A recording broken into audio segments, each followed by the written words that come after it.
berdoa sebelum belajar.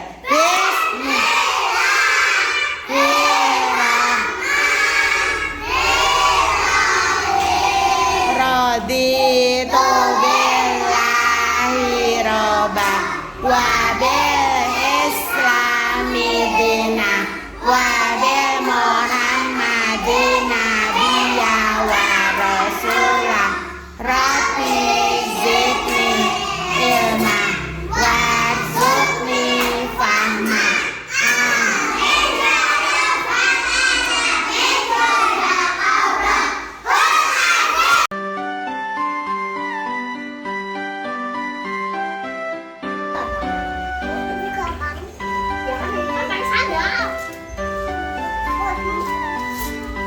Iya, pengen ya. Aku itu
loh. Assalamualaikum warahmatullahi wabarakatuh. Waalaikumsalam warahmatullahi wabarakatuh. Yang terhormat Ketua KKG Dabin Kenanga, yang kami hormati Bapak Ibu Kepala Sekolah Dabin Kenanga. Alhamdulillahirabbil alamin, segala puji syukur marilah senantiasa kita panjatkan kehadirat Allah Subhanahu wa taala, yang mana pada kesempatan siang hari ini kita masih diberi banyak sekali kenikmatan, utamanya kenikmatan kesehatan, sehingga pada siang hari ini kita masih bisa berkumpul dalam keadaan sehat walafiat. Pada hari ini Selasa tanggal 19 Agustus 2024 kita mengadakan pertemuan dalam rangka sosialisasi budaya positif di TK Dayu 1. Bapak Ibu yang kami hormati, perkenankan di sini kami akan membawakan susunan acara yang akan kita laksanakan pada siang hari ini. Acara yang pertama yaitu pembukaan. Acara yang kedua yaitu sosialisasi yang akan dilaksanakan oleh Bu Indri Purwanti selaku calon guru penggerak angkatan 11. Yang ketiga, penutup. Bapak Ibu yang kami hormati, sebelum acara ini kita laksanakan, marilah kita awali dengan bacaan basmalah bersama-sama. Bismillahirrahmanirrahim. Semoga segala sesuatu yang kita awali dengan bacaan basmalah akan bisa kita laksanakan dengan baik, berjalan dengan baik, dan tentunya akan membawa manfaat bagi kita semua yang hadir pada siang hari ini. Acara yang kedua yaitu sosialisasi budaya positif di TK Dayu 1 yang akan disampaikan oleh Bu Indri Purwanti selaku calon guru penggerak angkatan ke-11. Waktu dan tempat kami persilahkan. Terima kasih kepada Ibu Erni Twinastuti atas waktunya. Bismillahirrahmanirrahim. Assalamualaikum warahmatullahi wabarakatuh. Waalaikumsalam warahmatullahi wabarakatuh. Yang kami hormati anggota Daging Benana yang hadir pada pertemuan pada hari ini. Yang pertama, marilah kita panjatkan puji syukur kehadirat Allah Subhanahu wa taala atas segala nikmat dan karunia-Nya kepada kita semua, sehingga kita dapat berkumpul di acara sosialisasi budaya positif di TK Dayu 1 pada hari ini. Selanjutnya saya ucapkan terima kasih atas kehadiran ibu-ibu semua yang telah berkenan hadir pada pertemuan pada hari ini. Sehat semua ibu ya? Sehat. Bahagia ya? Bahagia. Semangat? Semangat. Sebelum mengawali sosialisasi pada hari ini, saya ingin mengajak ibu-ibu semua untuk ice breaking agar suasana lebih menyenangkan dan tidak tegang ya. Monggo kami minta untuk berdiri semua. Bu Siti, Bu Nur, Pujian, Bu Eni. Yang sederhana saja ya, nanti bisa mengikuti gambar yang ada di layar. Ini yang efektif, yang mati dan sempurna. Sama minum yang tanpa asam. Vape memiliki zat aktif yang mampu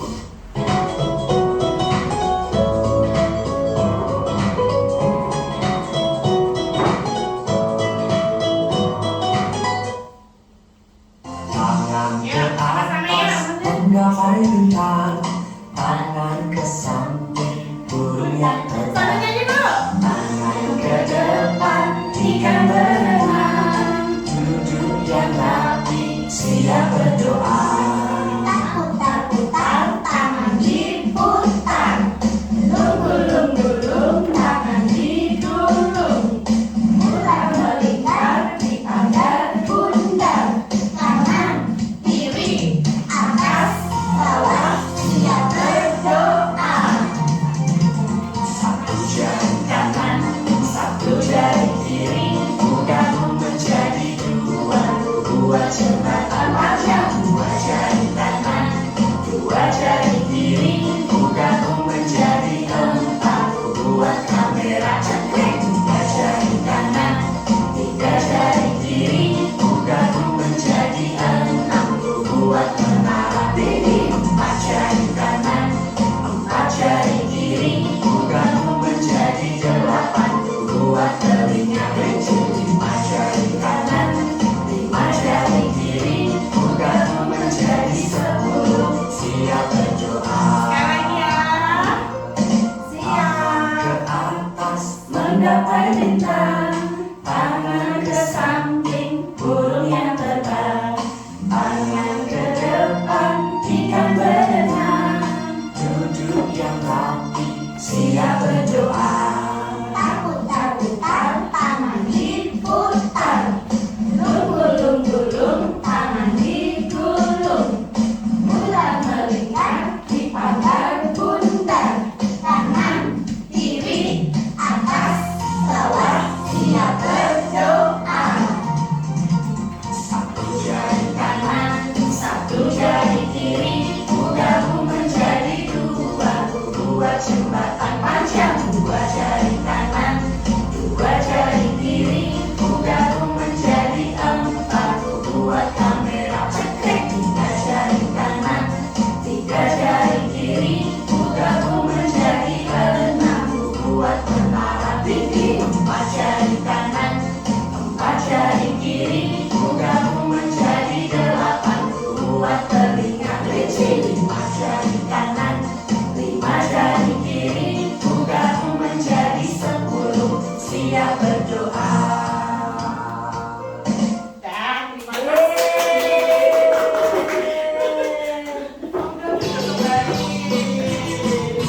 saja saya buka materinya. Hari ini saya menyampaikan implementasi aksi nyata modul 1.4 budaya positif yang akan saya sampaikan sendiri, yaitu yang pertama pengertian budaya positif. Budaya positif adalah nilai-nilai atau keyakinan dan kebiasaan yang berpihak pada murid agar murid berkembang menjadi pribadi yang kritis, penuh hormat dan tanggung jawab. Lalu seorang guru hendaknya memiliki kemampuan dan mewujudkan budaya positif di sekolah. Budaya positif tersebut dapat dilakukan dengan menerapkan konsep-konsep inti seperti disiplin positif, memahami motivasi perilaku yang berkaitan dengan hukuman dan penghargaan, posisi kontrol seorang guru, pembuatan keyakinan kelas, dan penerapan segitiga institusi dalam penyelesaian masalah. Kami lanjutkan.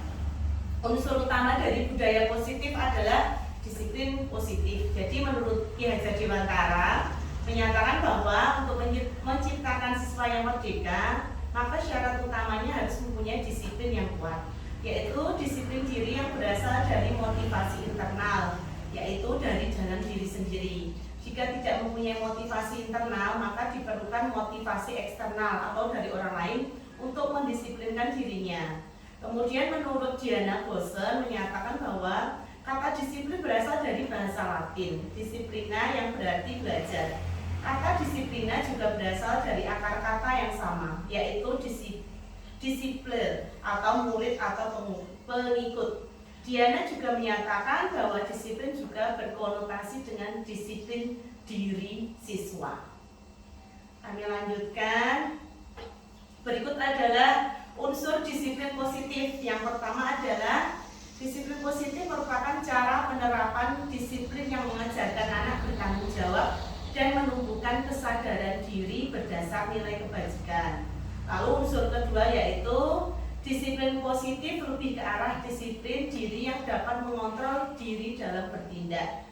Yang ketiga, disiplin positif dapat membuat murid memahami dan menyadari berdasar pada motivasi internal, bukan karena paksaan atau mengharap pujian atau takut akan hukuman. Lalu kami lanjutkan. Nah, tujuan dari disiplin positif adalah untuk menanamkan motivasi kepada semua siswa kita agar mereka menjadi orang yang menghargai diri sendiri dengan nilai-nilai yang mereka percaya. Motivasi ini berasal dari diri siswa sehingga akan berdampak jangka panjang dan tidak akan terpengaruh dengan adanya hukuman dan hadiah dari orang lain. Kami lanjutkan. Berikut adalah motivasi perilaku manusia. Motivasi perilaku manusia ada dua. Yang pertama yaitu eksternal, yang kedua internal. Untuk motivasi eksternal yaitu untuk menghindari ketidaknyamanan atau hukuman. Yang kedua untuk mendapatkan imbalan atau penghargaan dari orang lain. Lalu untuk motivasi internal dengan ciri untuk menjadi orang yang menghargai diri sendiri dengan nilai-nilai yang dipercaya. Kami lanjutkan. Nah, yang pertama yaitu motivasi perilaku manusia. Yang pertama motivasi internal. Ya, yang pertama untuk menjadi seorang yang menghargai diri sendiri dengan nilai-nilai yang dipercaya. Yang kedua menghindari hukuman dan pemberian penghargaan yang berlebihan agar meminimalisir motivasi eksternal. Nah, di sini ada keyakinan kelas. Keyakinan kelas merupakan nilai-nilai kebaikan atau prinsip-prinsip yang disepakati secara universal. Orang akan lebih bersemangat atau tergerak untuk melaksanakan keyakinannya daripada yang mengikuti aturan. Berikut adalah ciri-ciri pembentukan keyakinan kelas. Yang pertama, keyakinan kelas itu bersifat lebih abstrak daripada peraturan. Peraturan biasanya lebih rinci dan lebih nyata. Lalu keyakinan kelas itu berupa pernyataan-pernyataan universal atau yang umum. Yang ketiga, pernyataan keyakinan kelas selalu dibuat dalam bentuk positif. Jadi tidak boleh ada kata tidak atau jangan. Keyakinan kelas harusnya dibuat tidak terlalu banyak sehingga mudah diingat dan dipahami oleh semua anggota kelas. Keyakinan kelas hendaknya membuat yang dapat diterapkan di lingkungan itu. Semua anggota kelas hendaknya ikut berkontribusi dalam pembuatan keyakinan kelas melalui kegiatan tukar pendapat di kelas.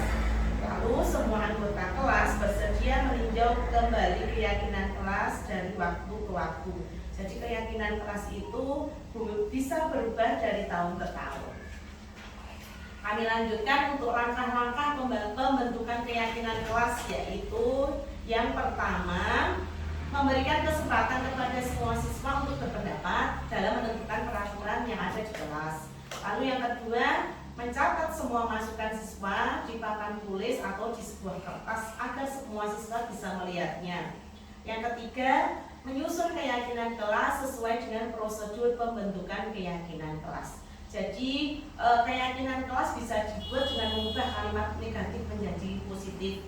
Contoh misalnya, jangan berlari bisa diubah menjadi berjalanlah di kelas.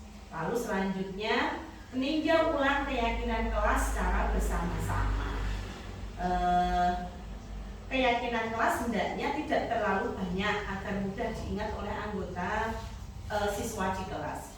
Setelah itu keyakinan kelas selesai dibuat, maka seluruh anggota kelas dapat meninjau ulang dan menyetujui dengan menandatanganinya antara guru dan siswa. Terakhir, keyakinan kelas dapat ditempel di dinding kelas agar mudah untuk dilihat. Berikut adalah contoh keyakinan kelas di kelas 1 SD kalau di sini. Tapi kalau misalnya di TK bisa lebih sederhana. Misalnya berdoa sebelum melakukan kegiatan belajar, mandiri dalam melakukan tugas di sekolah, lalu saling menghargai, senang dalam mengerjakan tugas, bertanggung jawab, dan misalnya mau menghormati teman di kelas. Kemudian kami lanjutkan posisi kontrol seorang guru. Jadi di sekolah itu posisi kontrol seorang guru ada 5. Yang pertama yaitu penghukum, yang kedua pembuat rasa bersalah, yang ketiga teman, yang keempat pemantau, dan yang kelima manajer. Nah, kami akan uraikan satu persatu posisi kontrol seorang guru yang pertama, yaitu sebagai manajer. Di sini sebagai manajer, guru berbuat sesuatu bersama murid, mempersilahkan murid, mempertanggungjawabkan perilakunya, dan mendukung murid agar dapat menemukan solusi atas permasalahannya secara mandiri. Posisi manajer mengacu pada restitusi yang dapat menjadikan murid sebagai manajer bagi dirinya sendiri. Nah, kami akan berikan contoh posisi kontrol guru sebagai manajer. Sebagai manajer.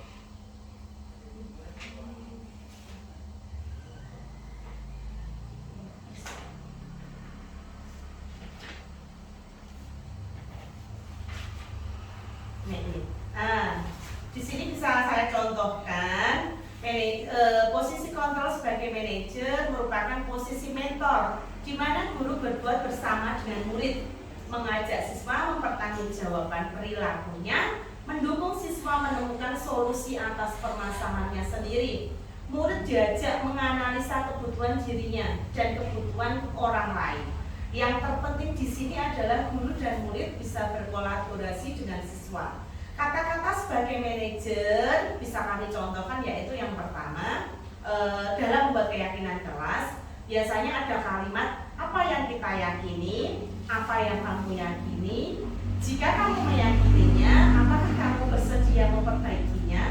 Jika kamu memperbaikinya, hal ini menunjukkan apa tentang dirimu? Nah, lalu apa rencanamu untuk memperbaikinya? Seorang manajer tidak untuk mengatur perilaku siswanya, tetapi untuk membimbing murid agar dapat mengatur dirinya sendiri. Yang kedua adalah posisi kontrol guru sebagai teman. Kami lanjutkan untuk posisi kontrol sebagai teman. Dalam posisi ini guru tidak akan menyakiti murid, tetapi akan selalu berusaha mengontrol siswa melalui persuasi.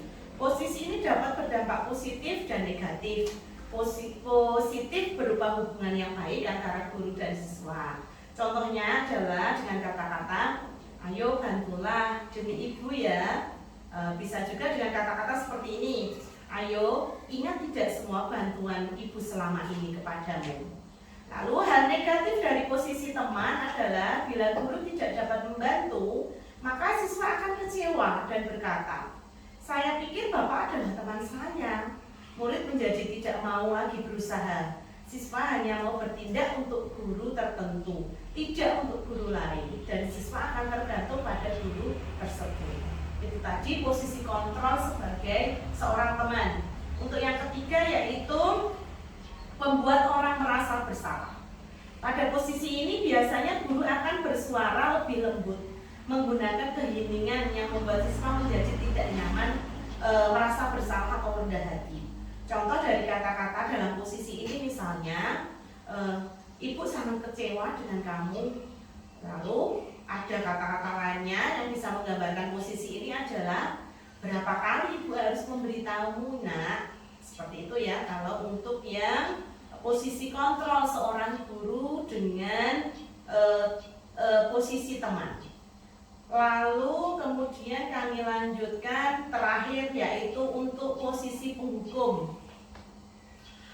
Seorang penghukum dapat menggunakan hukuman fisik dan verbal. Guru yang menjalankan posisi penghukum akan berkata, biasanya guru ini akan terlihat galak ataupun tegas. Patuhi aturan saya atau awas nanti. Nah, lalu contoh berikutnya adalah kamu selalu saja salah. Seperti itu. Nah, yang terakhir ternyata adalah posisi pemantau. Ya. Untuk posisi pemantau atau monitor, posisi pemantau ini biasanya guru bertindak berdasarkan peraturan-peraturan dan konsekuensi dengan memisahkan hubungan pribadi.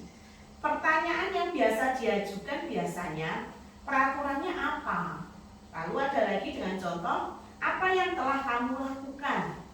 Nah, itu tadi adalah posisi kontrol seorang guru, yakni sebagai manajer, teman, pemantau, penghukum, pembuat rasa bersalah. Kami lanjutkan untuk selanjutnya yaitu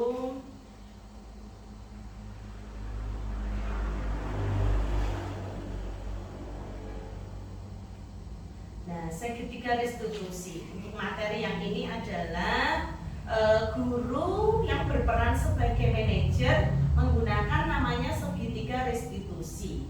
Dalam penyelesaian masalah, adapun tahapannya ada 3, yaitu yang pertama menstabilkan identitas, yang kedua adalah sisi validasi tindakan yang salah, kemudian sisi menanyakan keyakinan. Untuk yang pertama yaitu sisi menstabilkan identitas. Di sini bisa kami jelaskan, sisi ini merupakan bagian dasar dari segitiga yang bertujuan untuk mengubah identitas anak dari yang gagal karena melakukan kesalahan menjadi orang yang berhasil menyelesaikan permasalahan. Contoh kalimat yang dapat digunakan kepada anak yaitu yang pertama, berbuat salah itu tidak apa-apa nak. Yang kedua, tidak ada manusia yang sempurna. Yang ketiga, kita bisa menyelesaikannya, tidak usah khawatir. Lalu contoh selanjutnya adalah Bapak tidak tertarik untuk mencari siapa yang salah, tapi Bapak ingin mencari solusi dari permasalahan tersebut. Itu tadi adalah contoh-contoh dari sisi menstabilkan identitas. Dalam segitiga restitusi, untuk tahapan yang kedua adalah nanti adalah sisi validasi tindakan yang salah. Tapi kami ulangi untuk sisi menstabilkan identitas tadi ya. Ketika anak fokus pada kesalahan, maka akan sulit untuk melakukan restitusi. Hal ini dikarenakan rasa bersalah tadi menguras energi. Merasa bersalah berarti identitas mereka juga gagal. Rasa bersalah membuat mereka terperangkap pada masa lalu yang sudah tidak bisa dirubah lagi. Kami lanjutkan untuk sisi validasi tindakan yang salah. Di sini restitusi ini tidak menyarankan guru guru berbicara kepada siswa bahwa melanggar peraturan adalah sikap yang baik, tetapi dalam restitusi harus memahami alasannya dan memahami bahwa setiap orang pasti melakukan hal yang terbaik pada waktu tertentu.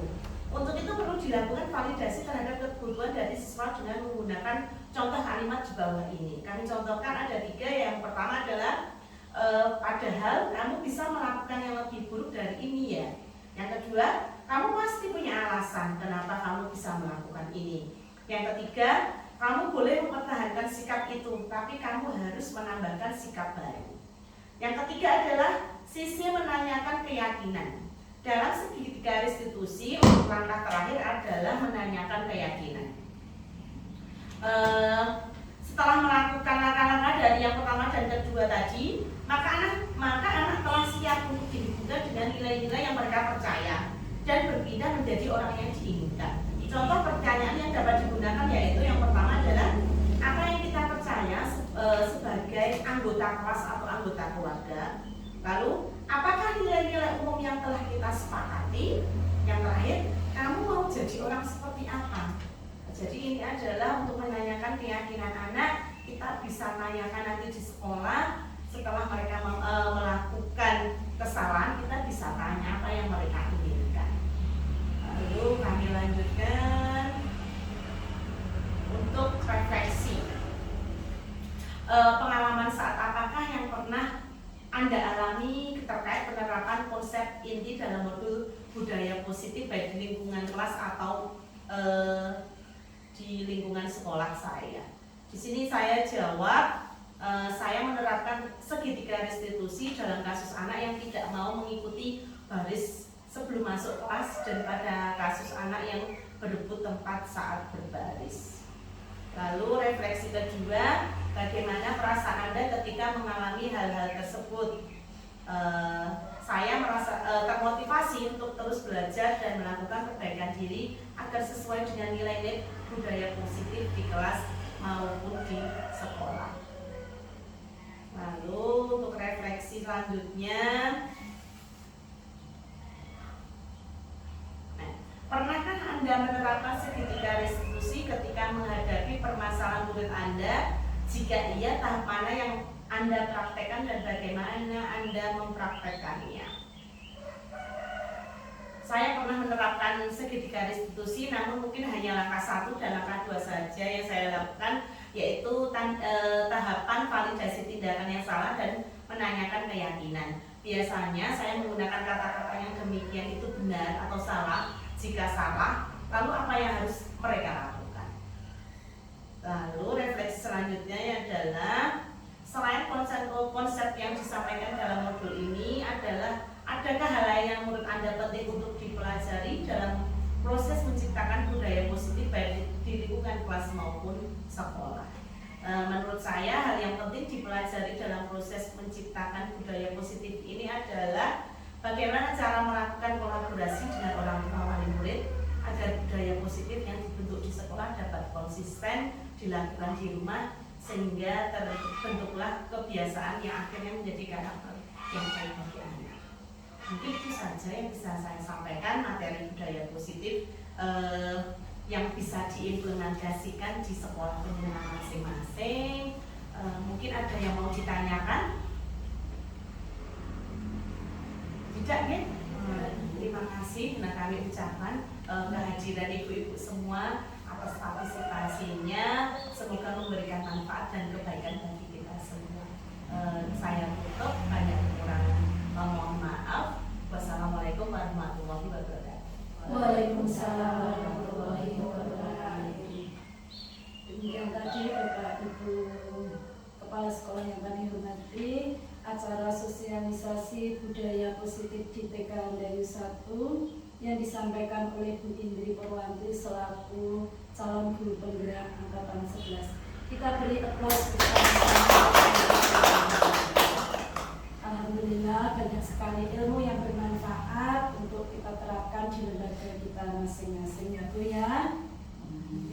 Untuk acara selanjutnya yaitu acara penutup, marilah acara pada siang hari ini kita kita tutup dengan bacaan hamdalah bersama-sama. Alhamdulillahirabbil alamin. Terima kasih atas waktu yang